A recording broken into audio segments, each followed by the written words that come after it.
హైదరాబాద్ నుండి USA, UK, Canada ఏ దేశానికైనా fastest international courier service avocai.com. Free pickup, free packing. నమస్తే, వెల్కమ్ టు సుమన్ టీవీ. నేను మానస. 2 రోజుల నుంచి మనం న్యూస్లో చూస్తూ ఉన్నాము. ఎంతో కర్కశంగా కోరుట్లలో ఒక ఘటన జరిగింది.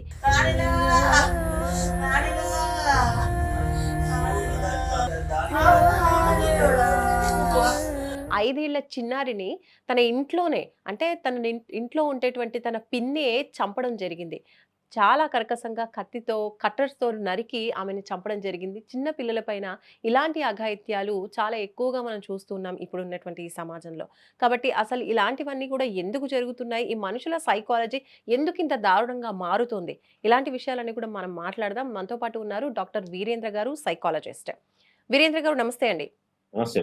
డాక్టర్ గారు, మీరు కూడా చూసే ఉంటారు. 2 రోజుల క్రితం ఒక ఘటన జరిగింది. పోలీసులు విచారణ చేసి హత్య చేసింది వాళ్ళ పిన్నే అని నిర్ధారించారు. మనుషుల్లో ఇలాంటి ప్రవర్తన ఎందుకు? అంటే చిన్న పిల్లల్ని చూస్తే అందరికీ చాలా ముద్దనిపిస్తుంది, మాట్లాడాలనిపిస్తుంది. కానీ ఇలా సొంత మనుషులే ఆ చిన్నారిని, 5 ఏళ్ల చిన్నారిని చంపడం అనేది ఏ విధంగా చూడొచ్చు అసలు? ఈమె పిన్ని అనేటామె అమ్మాయిని చంపడానికి ఎందుకు అలాంటి పరిస్థితులు దాపురించాయి? ఆ పిన్నికి తనకు మనశ్శాంతి అంటమా? లేకుంటే తృప్తి అంటమా? అవన్నీ కలుగుతాయని ఎందుకు నమ్మిందో మనకర్థమవుతుంది. ఈ హత్య చేయాలనే కోరికున్న వాళ్ళకున్న మేజర్ ప్రాబ్లమ్ ఏంటి అంటే, ఒకటి వాళ్ళకి సైకోపథాలజీ ఉంటదండి. అంటే ఒక పర్సనాలిటీ డిజార్డరో లేకపోతే ఒక మానసిక రుగ్మత ఉంటది. వాళ్ళ హ్మ్. ఎమోషన్స్‌ని వాళ్ళు ఎట్లా ఆర్గనైజ్ జేసుకోవాలి?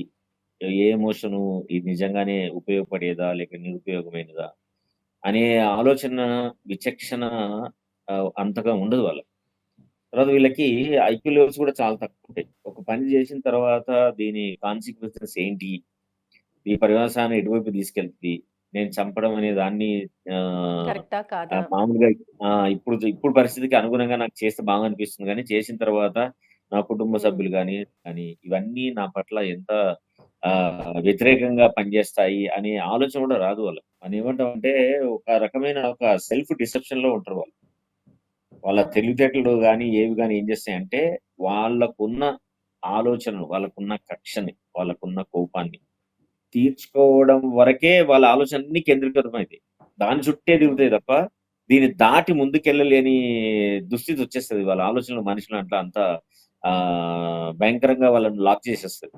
వాళ్ళకి ఇంక దీని తర్వాత ప్రపంచం ఏది ఊహించుకొని నా జీవితం ఎలా ఉండబోతుంది అనే ఆలోచన వరకు వెళ్ళకుండా ఇప్పుడున్న పనిని చేసేసితే నా జీవితానికి ఇది సరిపోతుంది అనే భావనలోకెళ్తారు. అట్లా ఎళ్ళగలిగిన వాళ్ళు మాత్రమే ఇట్లాంటి పనులు చేయడానికి ముందుకొస్తారు. ఇప్పుడు చనిపోయిన ఈ అమ్మాయి హితీక్ష వాళ్ళ పిన్ని మమతనే చంపింది. అయితే హితీక్ష మీద కోపంతో కాదు, కానీ హితీక్ష వాళ్ళ అమ్మ ఎవరైతే ఉన్నారో నవీన, ఆమె మీద కోపంతో, ఆమె పైన పగ సాధించాలి అన్న ఉద్దేశంతోనే ఇది జరగడం. అంటే హితీక్షని చంపడం అనేది జరిగింది. సో, అంటే పగ పూరితంగానే ఇది చేసినట్టుగా మనకు తెలుస్తోంది క్లియర్‌గా. ఎమోషన్స్ ఎప్పుడు గూడా మనం ఏమంటామంటే emotion has a characteristic of displacement అంటాం. అంటే ఓకే. ఫలానా వాళ్ళ అంటే మీద ఎమోషన్స్‌ని హ్యాండిల్ చేయలేకపోవడం అనొచ్చా? ఆ! హ్యాండిల్ చేయలేని తెలివితేటలు ఉండవు చాలా మందికి. హ్మ్. ఒకటి మనం ఒక చిన్న హైరార్కీ చూద్దాం. అంటే స్ట్రెస్ లెవెల్స్ గాని, ఎమోషన్ గాని ఎట్లా ట్రాన్స్‌ఫర్ అయితడానికి క్లాసికల్ ఎగ్జాంపుల్ ఇది చాలా సార్లు మనం మాట్లాడుకున్నాం.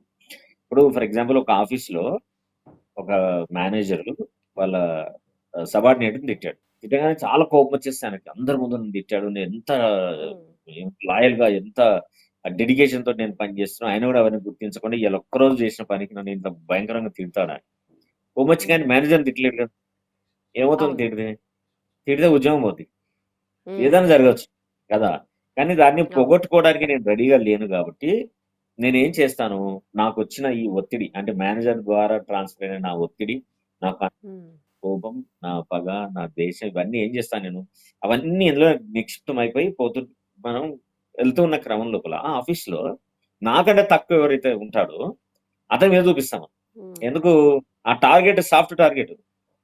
మనం సాఫ్ట్ అవును. టార్గెట్‌ని మీద అటాక్ చేస్తే ఏమైతది? మనకి రివర్స్‌లో ఏమి నెగెటివ్ రాదు. ఆ సాఫ్ట్ టార్గెట్ కూడా తీసుకుంటారు. తీసుకొని ఆ సాఫ్ట్ టార్గెట్ తీసుకొని ఆయనేం చేస్తాడు? ఆయన పోయి ఇంకోళ్ళ మీద పని చేస్తాడు. మేనేజర్ నుంచి నెక్స్ట్ క్యాడర్, నెక్స్ట్ క్యాడర్ నుంచి ఆ క్యాడర్, ఆ క్యాడర్ నుంచి అటెండర్, అటెండర్ ఈ ప్రెసిడెంట్ తీసుకెళ్ళి భార్య మీద చూపిస్తాడు ఇంట్ల. ఎందుకు? భార్య ఈస్ ఎ సాఫ్ట్ టార్గెట్ కాబట్టి. ఆమె ఇంటరాక్ట్ కాదు. నన్నేమి తిరిగి అనలేదు అని భార్య మీద అంటది. భార్య ఏం చేస్తది? భర్తను పిల్లల అనలేదు పైన. కాబట్టి పిల్లలపై చూపిస్తది. మరి పిల్లోడు ఏం చేస్తాడు? వానికి కోపమొస్తే అయితే వాడు బొమ్మని ఇరగొట్టడమో, లేదు ఇంట్లో హ్మ్. పిల్లినో, కుక్క పిల్లుంటనో దాన్ని బాధించడం ఏదో చేస్తాడు. ఎమోషన్ కీప్ సో, అలా ట్రాన్స్‌ఫరింగ్ ట్రాన్స్‌ఫర్ అవుతూ ఉంటుంది. అవుతూ ఉంటది. సో, ఇప్పుడు హ్మ్. మాకు మా అక్కనే ఉంది. నాకు అక్క మీద హ్మ్. కోపమొచ్చింది. నేను అక్కనేమనలేను. అక్క బలమైన బలవంతురాలు. నాకంటే పెద్ద పొజిషన్‌లో ఉంది. ఆమె ఏదైనా హ్మ్. ఎదుర్కోగలుగుతది. కానీ డైరెక్ట్‌గా నేను ఆమెను హింసించలేను నేను. నేను ఎట్లా హింసించగలుగుతా? సో, నేను ఐ విల్ స్టార్ట్ అవును. థింకింగ్. ఆమె హ్మ్. డబ్బును, ఆస్తిని ధ్వంసం చేయడమా? లేదు పిల్లల్ని అటాక్ చేయడమా? లేదు హ్మ్. తన పేరును చెడగొట్టడమా? లేదు తన గురించి రూమర్స్ క్రియేట్ చేయడమా? ఏదో ఒక ఆలోచన మనకి మనం చేయగలిగి మన స్థాయిలో, మన శక్తి మేరకు చేయగలిగే వాతావరణం హ్మ్. లోపల ఏది ఉంటదో దాన్ని టార్గెట్ ఎంచుకొని వాళ్ళు దాన్ని అటాక్ చేస్తారు. సార్ మరి ఇలాంటి సైకిక్ నేచర్ ఉన్నటువంటి వాళ్ళు అంటే వాళ్ళు మన చుట్టూ ఉంటే నిజంగా చాలా డేంజరే. మీరన్నట్టుగా ఇప్పుడు ఫ్యామిలీలో చాలా సంతోషంగా ఉన్నటువంటి ఫ్యామిలీలో ఇలా చిన్న పాపని చంపేసి ఆ ఫ్యామిలీనంతా ఛిద్రం చేసింది. ఆ తల్లి మనస్తాపంకి గురవ్వాలి. ఖచ్చితంగా తను బాధపడాలి జీవితాంతం అన్న ఉద్దేశంతోనే ఇలా చేశాను అని కూడా తను పోలీసుల విచారణలో మమత అనేటువంటి మహిళ తెలియజేస్తుంది. సో, ఇలాంటి సైకిక్ నేచర్ ఉన్న వ్యక్తుల్ని అసలెలా మనము ఫైండ్ ఔట్ చేయొచ్చు? ఎవరు గూడా ఫ్యామిలీ మెంబర్ ఇలా చేస్తుందనైతే అసలు ఎక్స్‌పెక్ట్ కూడా చేసుండరు. లేదండి. ఇప్పుడు వీళ్ళకున్న ఈ లక్షణాలు మనకు వాళ్ళు పెరుగుతున్న క్రమంలోనే తల్లిదండ్రులకు తెలుస్తది. సిబ్లింగ్స్ అయితే సిబ్లింగ్‌కి తెలుస్తది. ఒకటి ఏంటి హుహు. అనంటే టూ మచ్ ఆఫ్ ఏమంటారు సెల్ఫ్ ఉంటది వాళ్ళకి. వాళ్ళు ప్రతి అంటే విషయాన్ని విపరీతంగా తీసుకుంటారు. విపరీతంగా రియాక్ట్ అవుతారు. విపరీతంగా బాధపడతారు. మూడోది అవతల వాళ్ళ నుంచి సజెషన్స్ ఏవి తీసుకోవడానికి రెడీగా ఉండరు. ఒక హ్మ్. నార్సిస్టిక్ అప్రోచ్ ఉంటది. నేనే రైటు, నాకే జరగాలి. నన్నే విక్టిమ్ చేస్తున్నారు. ప్రతిదానికి నన్నే బాధ పెడుతున్నారు. అని ఒక ధోరణి ఉంటది. ఒక ట్రెండ్ ఉంటది వాళ్ళ లైఫ్ లోపల. So, okay. అంటే దాన్ని ఇది అట్లా చిన్నప్పుడే మోస్ట్‌లీ ఫైండ్ ఔట్ చేయడం వల్ల క్యూర్ చేస్తే వాళ్ళు మళ్ళీ సెట్ అయ్యే అవకాశం ఉందంటారా? ఉంటదండి. ఎందుకుండదండి? సమాజానికి చేటు డెఫినిట్‌గా చేయకుండా కొంచెం యాహ్!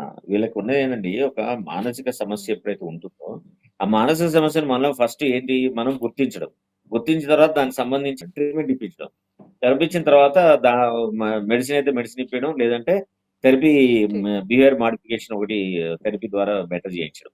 సో, ఈ ఈ హ్మ్. పద్ధతుల ద్వారా చేస్తే ఎవరైనా సరే వాళ్ళకున్న డిస్టర్బెన్స్ నుంచి బయటకొచ్చి బెటర్‌గా ఉండడానికి ఛాన్సెస్ చాలా ఉంటాయి. కానీ అన్‌ఫార్చునేట్ ఓకే. ఏందంటే మన దేశంలో హ్మ్.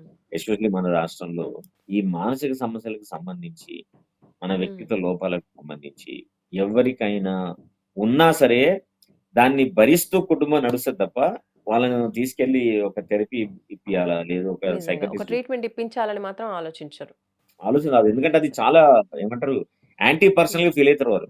వాళ్ళని బ్రాండ్ చేస్తారేమో, మనం పిచ్చోళ్ళంటారేమో, హ్మ్. దీనికి ఏదో ఉంది అని అంటారేమో. ఆ తర్వాత అమ్మాయిలైతే పెళ్లి కాదేమో అనుకుంటారు. అబ్బాయిలైనా కూడా పెళ్లి హ్మ్. కాదేమో అనుకుంటారు. లేదు తనకు జీవితాంతం ఈ నిందను మోస్తూ ఉండాలా? ఈ చెడ్డ పేరు ఓకే. మోస్తూ ఉండాలా? దీనివల్ల రైట్. పిల్లల భవిష్యత్తు అంతా కూడా నాశనం అయిపోతదని ఒక భయంతోటి హ్మ్.